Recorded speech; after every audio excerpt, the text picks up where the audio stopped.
Well, thank you all for your attention and a lot of great presentations today.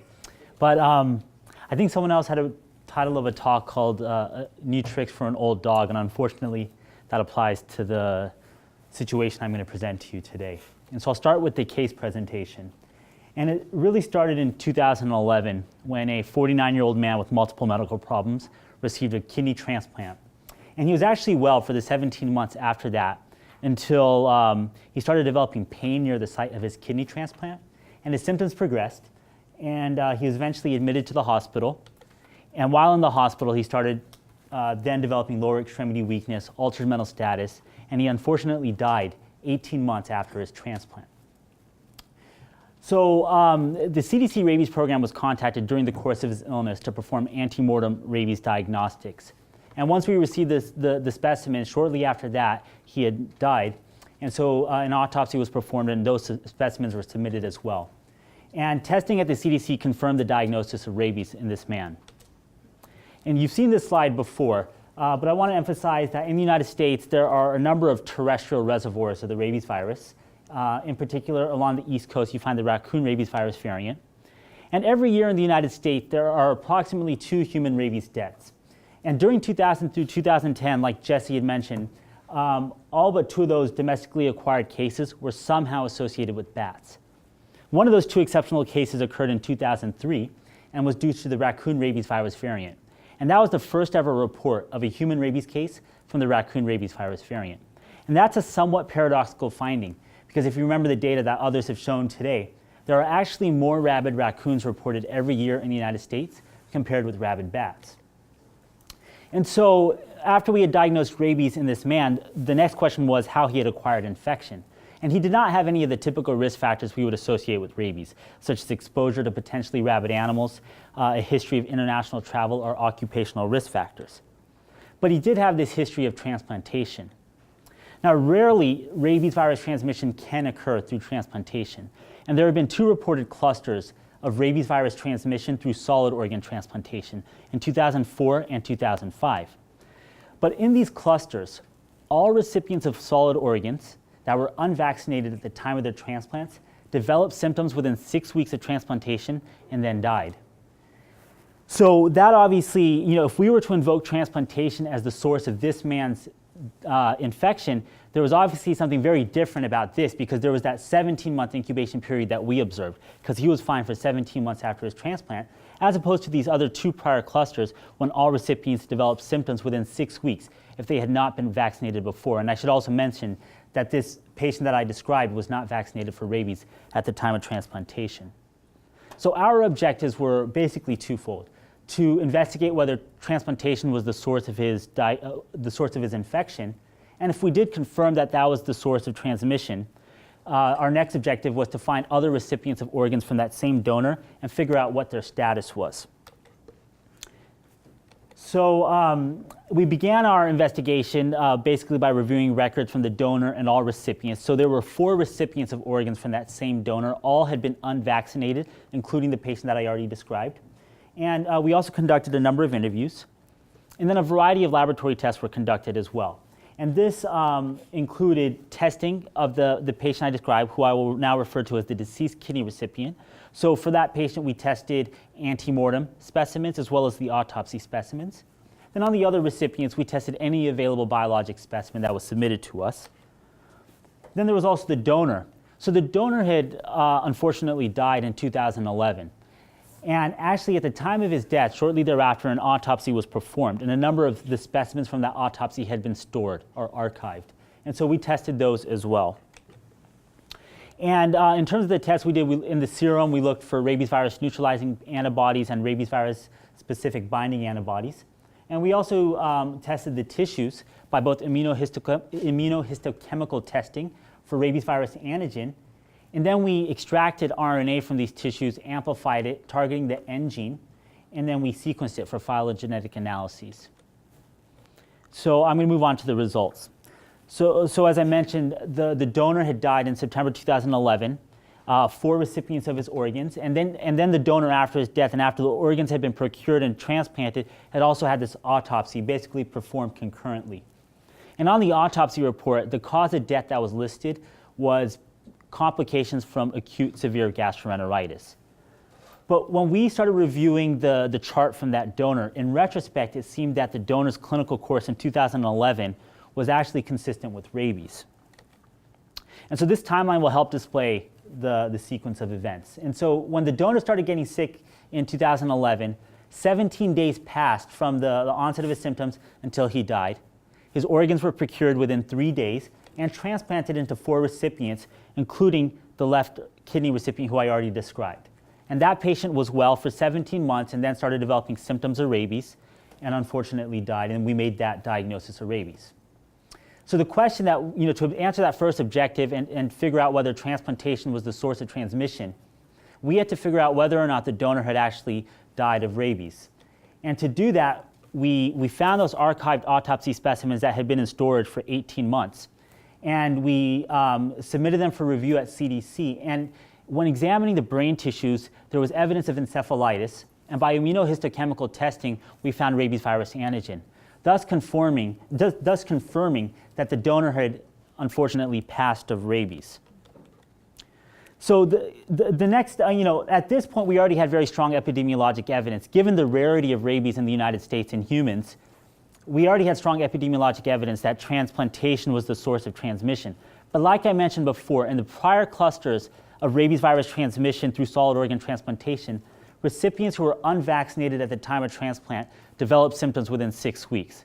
But obviously something was very different here because 17 months had passed before the one recipient developed his symptoms. So we decided to do a phylogenetic analysis to help have laboratory confirmation of transplantation as the source of transmission. And that's where this slide comes in. So we basically sequenced the rabies virus N genes from the deceased kidney recipient and the donor. And we put them in a phylogenetic tree with other rabies viruses in the United States. Now, in this red rectangle here is an expansion of the Raccoon Rabies virus variant with its various geographic clusters in the United States.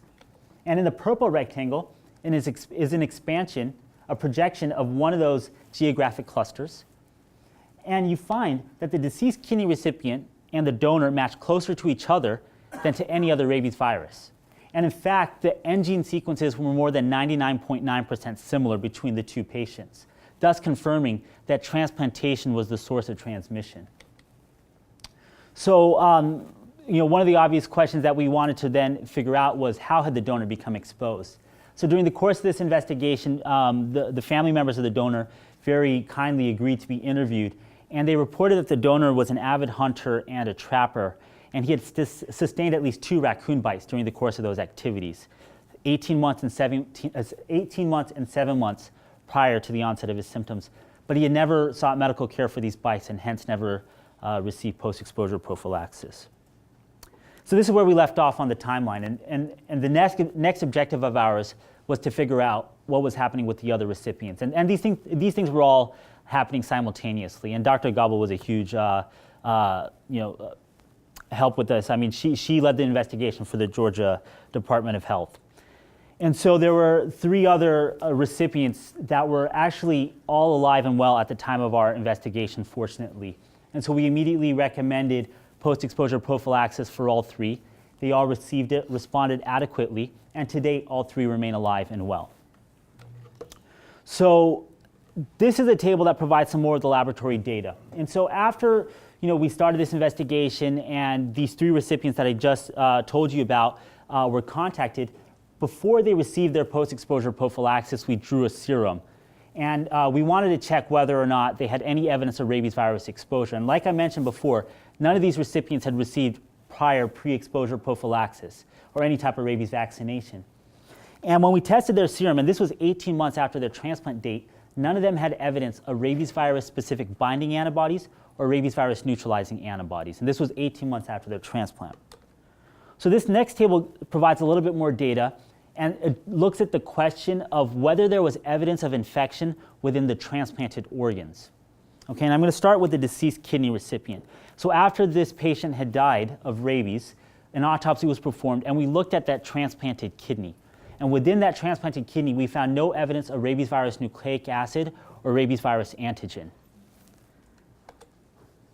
We then had looked at 2 of the other recipients. So these two recipients that I show here, the recipient of the other kidney and the heart recipient had had a number of biopsies performed from the time of their transplant up until the time of the investigation. So we looked at all those biopsies of the transplanted kidneys and the transplanted kidney and the transplanted heart, and again, there was no evidence of nucleic acid or rabies virus antigen in any of those tissues. And so I'm just gonna, in the interest of time, I'm gonna breeze through this, but we also had this concurrent epidemiologic investigation. And there are really three major components of this investigation. So it was looking at the deceased kidney recipient who died earlier this year, then going back to 2011 and doing a contact investigation for the organ donor, and then also doing a contact investigation surrounding the transplant team and the process of procuring those organs, doing biopsies, et cetera. And the reason we did this investigation is because there's a rare but real possibility of transmission of rabies virus from the patients to healthcare workers and casual contacts of these patients. And so this is a diagram that my colleague Ryan Wallace put together, but basically in the course of this contact investigation, you can see in the two yellow dots are our two patients with rabies. And there were over 100 public health personnel involved with over 2,700 hours of time spent from over 20 different agencies that reached out to basically over 500 people that were potentially at risk to perform these risk assessments that have been described by other people today in terms of how to figure out if people deserve post-exposure prophylaxis or not. But I'm just going to come to the conclusions now. So fortunately, human rabies is rare in the United States, but what we describe here is the third documented transmission event of rabies virus through solid organ transplantation. And this investigation was possible through extensive collaboration. But there are three unique features that I want to just briefly touch on. The first one is that this involved the raccoon rabies virus variant. So prior to this, there was only one other report of a human rabies case from the raccoon rabies virus variant, which is paradoxical given that every year there are more rabid raccoons reported in the country than rabid bats. And there are a number of hypotheses behind why this might be the case, but none of them have yet been confirmed. The other question is, how come, which is great news, but how come 3 recipients of organs from that donor with rabies all survived? And none of these 3 recipients had been previously vaccinated for rabies. And this is in stark contrast to the 2 prior clusters of rabies virus transmission through solid organ transplantation, in which all recipients who were unvaccinated then developed rabies. And one reason might be that these 3 recipients could have been within the incubation period of the rabies virus, but disease was prevented because they ultimately got post-exposure prophylaxis. Another question or another possibility might be that they each had differing levels of immunosuppression. The one recipient might have been more immunosuppressed than the other 3, but again, we don't know that for sure. Then there's the question of the 17-month incubation period. How come the one recipient with rabies had that incubation period that was far in excess of other events through solid organ transplantation with incubation periods of less than 6 weeks?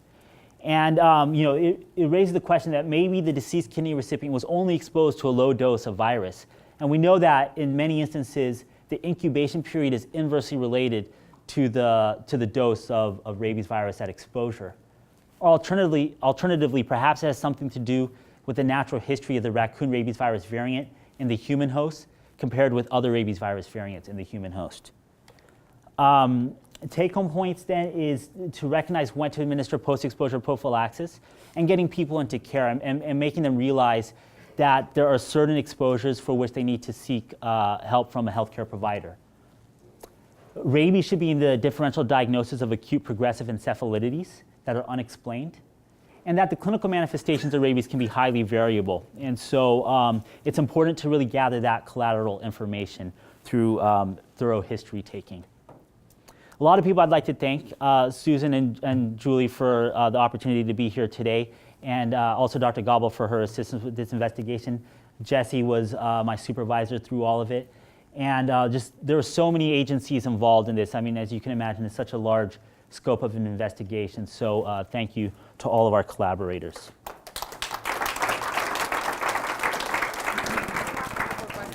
Are your organs typically tested before they're put into transplant? So that's an interesting question. So organs are not typically tested for rabies. There are a number of other tests that are done for donors, for example, HIV and hepatitis and all, but not for rabies specifically. And you have to keep in mind the rarity of rabies. In the United States, there's only 2 to 3 human rabies cases every year, but there are a large number of people waiting for organs, and unfortunately many people die while waiting for these life-saving transplant operations. And corneas also have transplanted? There have been 8 reports of rabies virus transmission through, actually there might be 9, through corneal transplantation. So one of the very fortunate and interesting situations, though, was in 2005. So that was actually one of the solid organ clusters. So that donor, this was in Germany, and that donor had solid organs procured, transplanted into 4 recipients for solid organs, and both corneas were also transplanted into 2 other recipients. And so after they made this diagnosis of rabies in the donor, this was more than 6 weeks later, they contacted the 2 recipients of the cornea transplants who had never been vaccinated for rabies. They removed the corneas, and those 2 patients today are still well.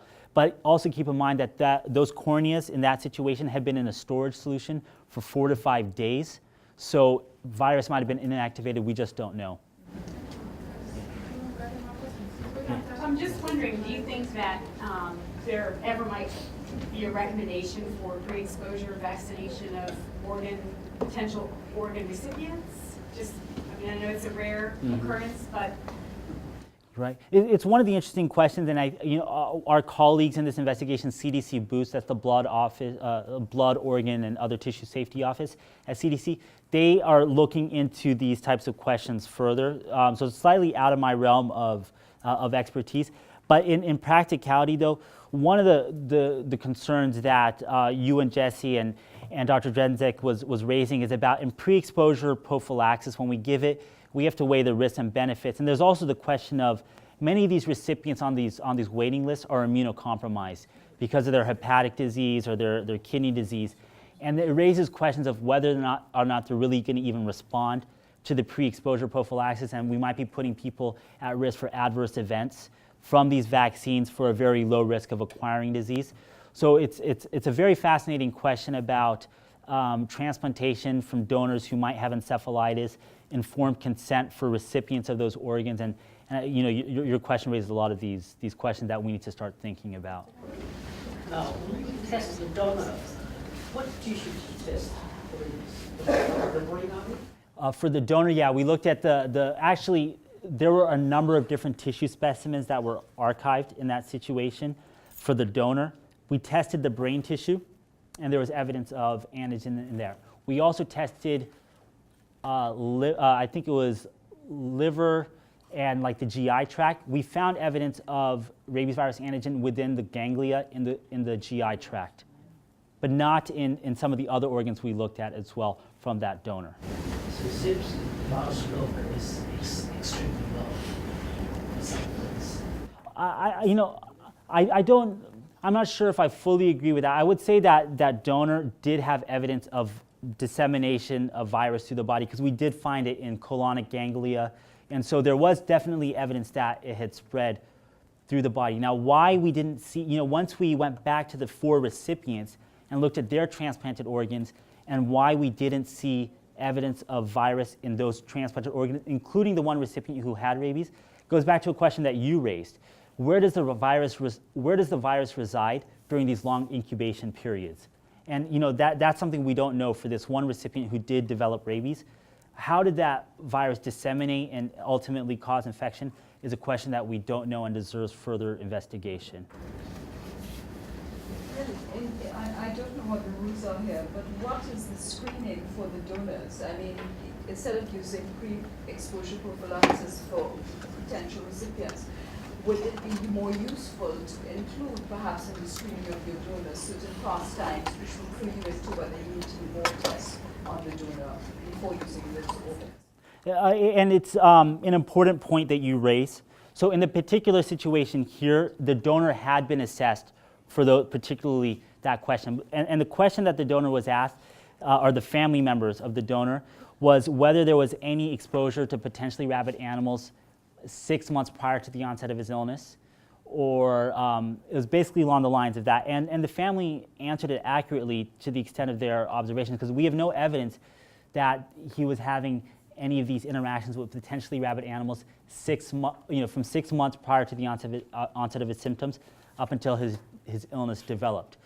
In the United States, there is not currently a standardized set of questions that are evidence-based right now for eliciting these risk factors, but it comes down to clinical suspicion, and that's why we are making that point about rabies should be included in the differential diagnosis of unexplained acute progressive encephalitis. But the challenge here is that in very ill patients, encephalitis can be a challenging diagnosis to make. And then you also have to keep in mind that rabies is a rare disease in humans, and so it's not going to be at the top of any physician's differential diagnosis. I mean, it's a hard diagnosis to make, and a lot of credit goes to the physicians in Maryland who